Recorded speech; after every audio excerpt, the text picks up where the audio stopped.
રખડતા કૂતરાઓના આતંક વચ્ચે વીએમસી એક્શનમાં શહેરમાં કૂતરાઓની વસ્તી ગણતરી થશે। વડોદરામાં રખડતા કૂતરાઓનો આતંક વધ્યો। વીએમસીએ વસ્તી સર્વે માટે ટેન્ડર બહાર પાડ્યું। રખડતા કૂતરાઓની સાચી સંખ્યા જાણવા વીએમસી શહેરમાં ખાસ વસ્તી હાથે સર્વે હાથ ધરાશે અને કૂતરાના બચકા ભરવાના બનાવ વધતા વીએમસી હરકતમાં વસ્તી ગણતરીનો નિર્ણય લેવાયો। વાઘોડિયા રોડ પર 24 લોકોને બચકા બાદ વીએમસીએ રખડતા કૂતરાઓનો સર્વે શરૂ કર્યો। રખડતા કૂતરાઓના આતંક વચ્ચે હવે થશે વસ્તી ગણતરી। વીએમસીએ સંસ્થાઓ પાસેથી ટેન્ડર મંગાવ્યું। કૂતરાઓની સંખ્યા અને વસ્તીની ગતિશીલતા જાણવા વીએમસી દ્વારા શહેરવ્યાપી સર્વે કરાશે। હડકવાના વધતા જોખમ વચ્ચે વીએમસીનો મોટો નિર્ણય, રખડતા કૂતરાઓની વસ્તી ગણાશે।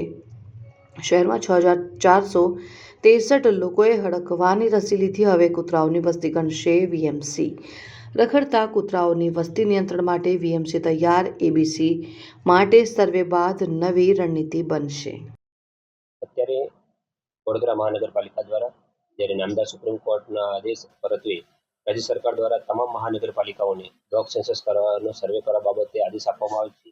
જે અનુસંધાને વડોદરા મહાનગરપાલિકા દ્વારા અગાઉ પણ સાયન્ટિફિક વે જે ગાઈડલાઇન છે ભારત સરકારની એ અનુસાર 2014ની અંદર સર્વે કરવામાં આવ્યો હતો। ત્યારબાદ અત્યારે જે દર 5 વર્ષે સર્વે કરવાનો હોય એના અનુસંધાને ફરીથી અત્યારે આગામી સમયમાં ડોગ સેન્સસની સર્વે કરવાની કામગીરી ટૂંક સમયમાં હાથ ધરવામાં આવશે। જનરલી 2 થી 3 ટીમો નું પ્લાનિંગ હોય છે। દરેક ટીમ વોર્ડ વાઇઝ, વોર્ડની સ્ટેટ વાઇઝ અને સ્પેસિફિક લાઇન વાઇઝ કામગીરી કરે છે જીપીએસ લોકેશનના મેપિંગના આધારે।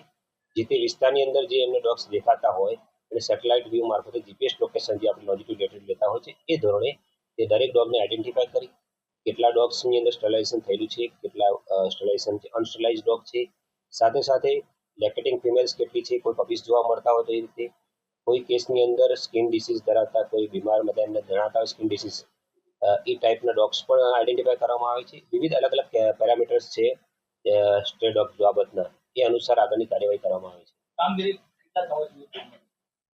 જોવા જઈએ તો 3 થી 4 મહિના કામગીરી શરૂ થયાની અંદર 3 થી 4 મહિના કામગીરી પૂર્ણ કરવામાં આવે છે અને ત્યારબાદ સાયન્ટિફિક જે કંઈ રિપોર્ટ બનાવવામાં આવે છે એ રિપોર્ટ તૈયાર કરી અને 6 માસની અંદર રિપોર્ટ સબમિટ કરવામાં આવે છે।